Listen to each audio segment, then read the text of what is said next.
bersamamu.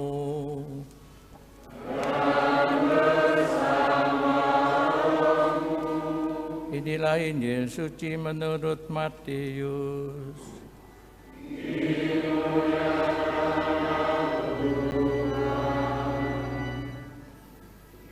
Dalam khotbah di bukit, Yesus mengajar murid-muridnya, katanya, jika hidup keagamaanmu tidak lebih benar daripada hidup keagamaan para ahli Taurat dan orang-orang Farisi, kamu tidak akan masuk ke dalam kerajaan surga.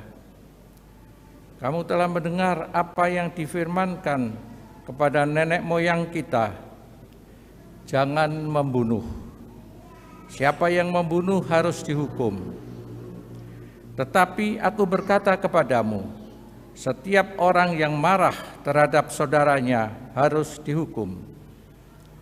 Kamu telah mendengar firman, jangan berzina. Tetapi aku berkata kepadamu, barang siapa memandang perempuan dengan menginginkannya, dia sudah berbuat zina di dalam hatinya.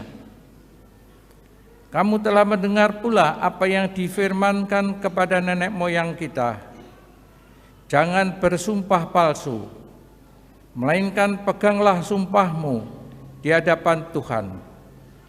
Tetapi aku berkata kepadamu, janganlah sekali-kali bersumpah, jika ya, hendaklah kamu katakan ya, jika tidak, hendaklah kamu katakan tidak.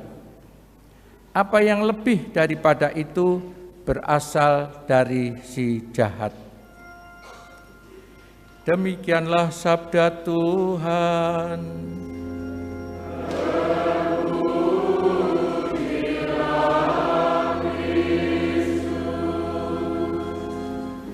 Bapak dan saudara-saudari semua yang terkasih, para suster, selamat pagi berkah dalam.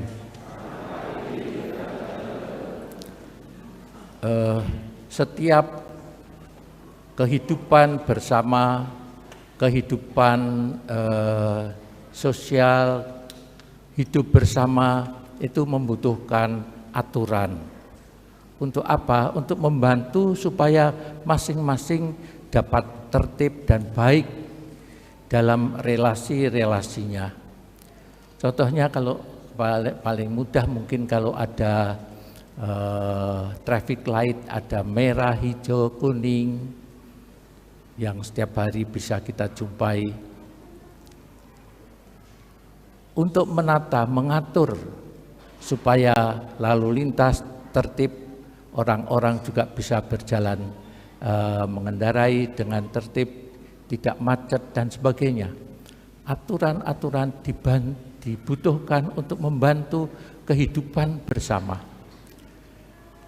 Tuhan juga memberikan aturan hukum seperti pada zaman Musa itu, pada masa Musa memimpin umat Allah dari Mesir menuju ke tanah yang dijanjikan, menuju tanah yang akan dituju.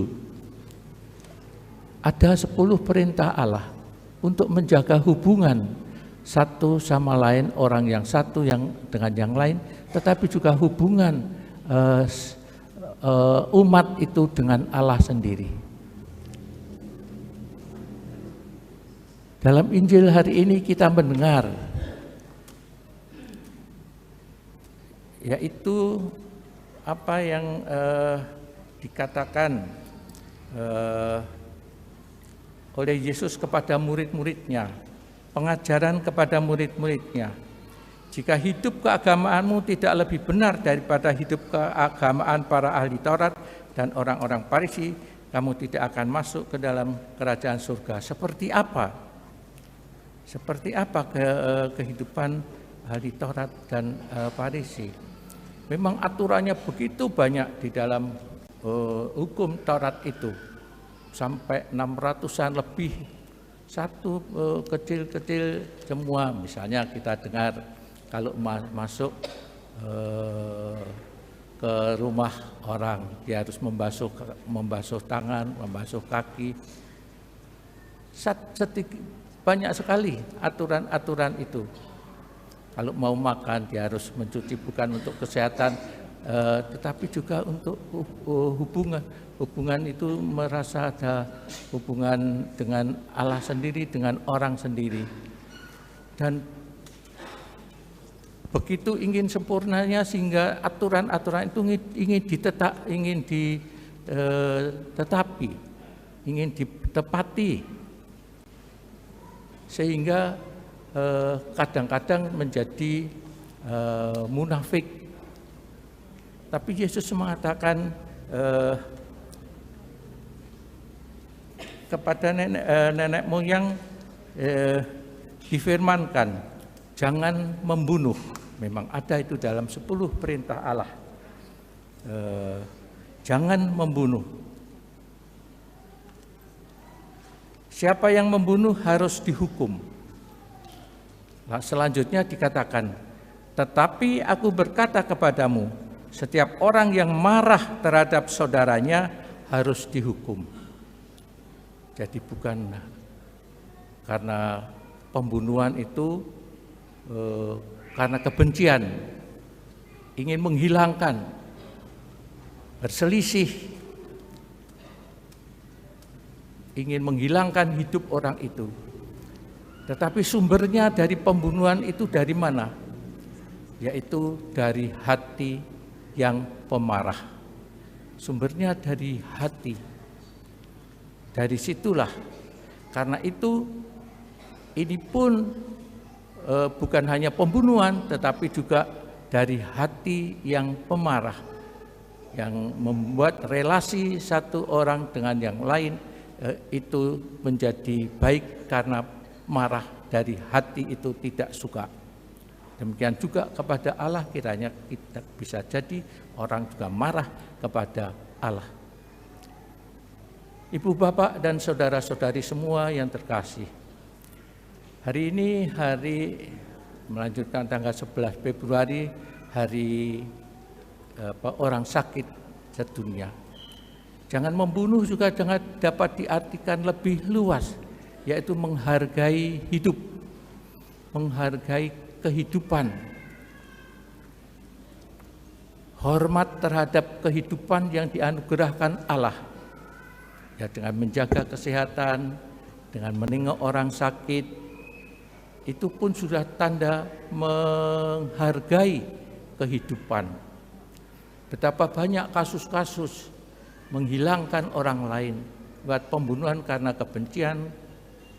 Belum lama seorang ibu membuang anak bayinya atau menghilangkan bayinya, ataupun orang membunuh begitu beberapa orang dibunuh, dihabisi, tidak hormat akan kehidupan. Banyak kasus-kasus yang kita dengar di dalam berberita kabar atau bersurat-surat kabar atau lain.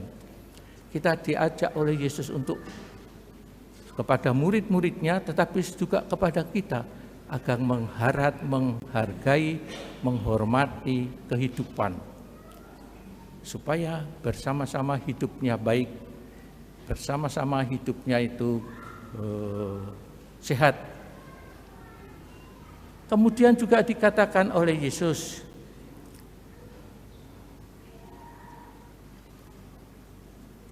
kamu telah mendengar firman, jangan berzina. Selanjutnya dikatakan, tetapi aku berkata kepadamu, barang siapa memandang perempuan dengan menginginkannya, dia sudah berbuat zina di dalam hatinya.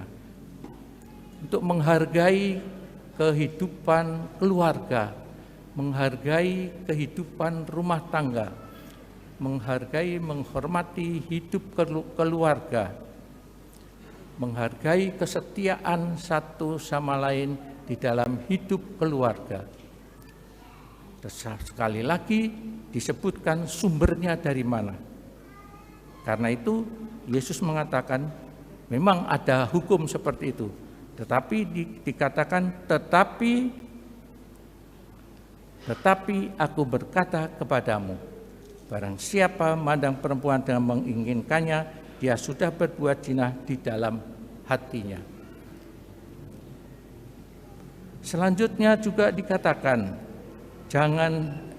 kamu telah mendengar pula apa yang difirmankan kepada nenek moyang kita, jangan bersumpah palsu,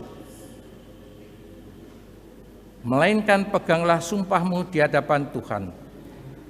Tetapi aku berkata kepadamu, janganlah sekali-kali bersumpah. Jika ya, hendaklah kamu katakan ya, jika tidak, hendaklah kamu katakan tidak.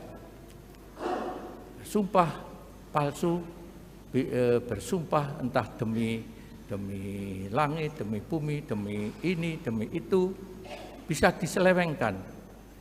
Tapi Yesus mengatakan sumbernya dari mana? Jika ya, hendaklah kamu katakan ya.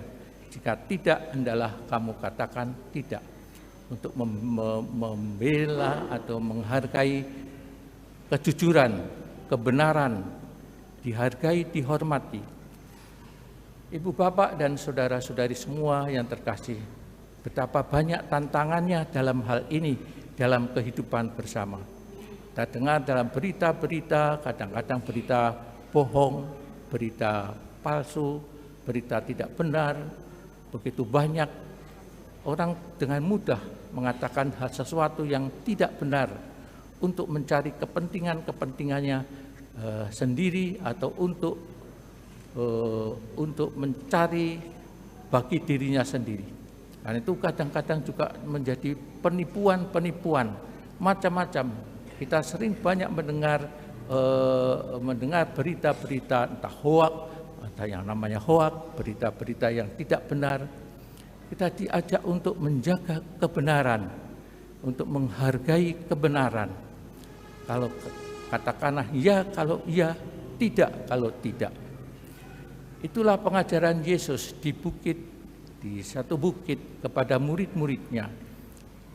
Oleh karena itu juga kiranya berlaku bagi kita semuanya yang mengikuti Yesus. Untuk menghormati Allah, kita menghargai anugerah hidup yang diberikan kepada kita. Kita juga diberi anugerah rahmat hidup keluarga. Karena itu jagalah kesucian hidup rumah tangga keluarga.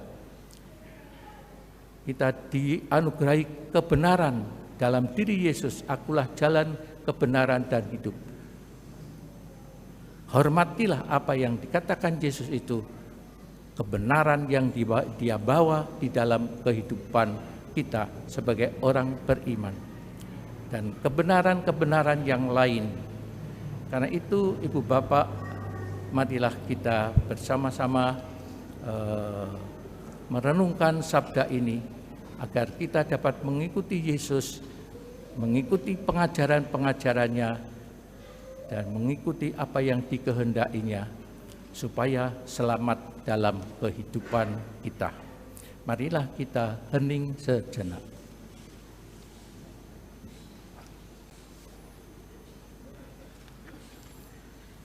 Kemudian kepada Bapa dan Putra dan Roh Kudus.